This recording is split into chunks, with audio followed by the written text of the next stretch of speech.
Hello and welcome back to HardReset.Info. In this video, I'm going to show you how to set the gesture navigation bar on any Itel phone.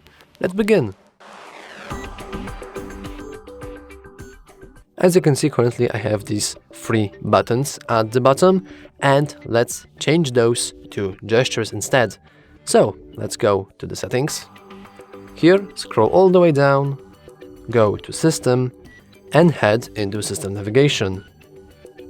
At the top, we can switch between 3-button navigation to gesture navigation. And if you're ever unsure how to use gestures, you can watch a tutorial on that here. And that's all for this video. If you found it useful, please remember to like and subscribe. Thanks for watching.